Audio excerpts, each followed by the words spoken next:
I love growing green beans. I love how they look in the garden. It makes this beautiful archway for me to go underneath. And it also tastes good, both fresh and canned, which is lovely because sometimes canning will change the taste of things. But with green beans, it actually works really well. So pressure canning green beans is not that hard, really.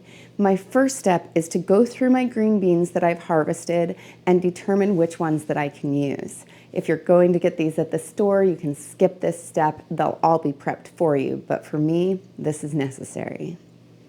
One of the things that I have to do is grab the ones that are a little bit too old because they kind of get fibrous, and you can tell that they're older because they start to turn just a little bit yellow.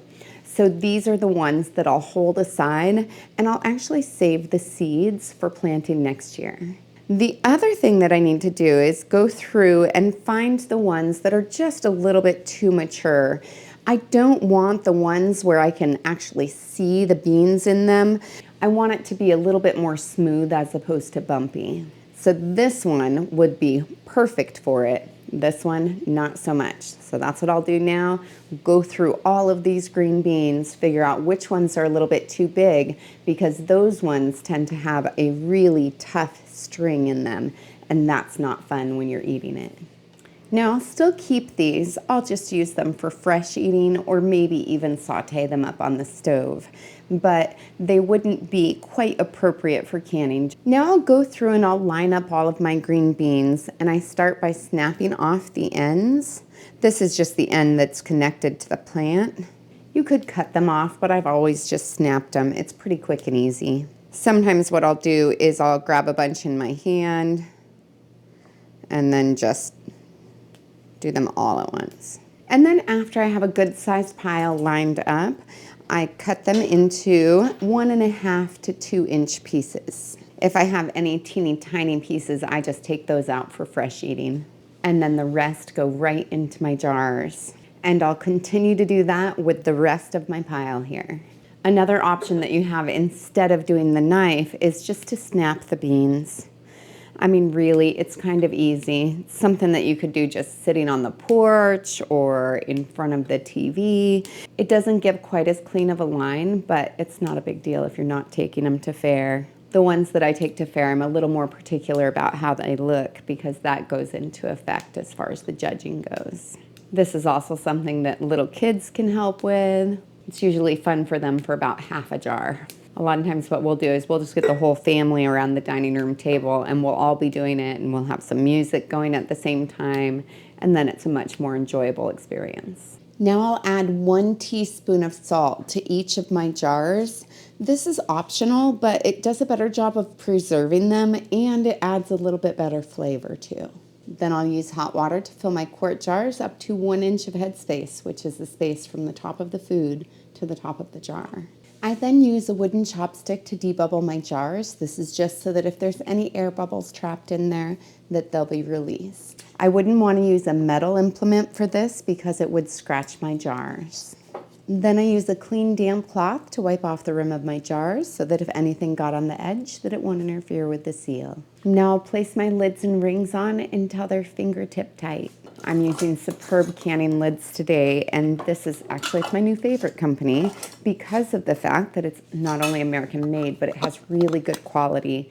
The lids just feel really substantial, and the seal is super thick and seals up to 36 months, which I think is a pretty good amount of time, seems how that's how long my canned goods are good for. So I want it to last just as long as they do.